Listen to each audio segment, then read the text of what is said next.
कीर्तनम् न जायतेऽस्य स्तोत्रस्य प्रभावान्नात्र संशयः।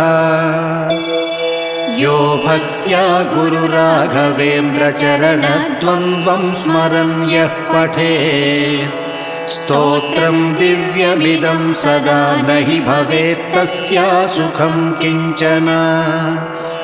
किन्त्विष्टार्थसमृद्धिरेव कमलानाथप्रसादोदयात् कीर्तिर्दिग्विदिता विभूतिरतुला साक्षी हयस्योऽत्र हि। इति श्रीराघवेन्द्रार्य गुरुराजप्रसादतः कृतं स्तोत्रमिदं पुण्यं श्रीमद्भिर्ह्यपणाभिधैः।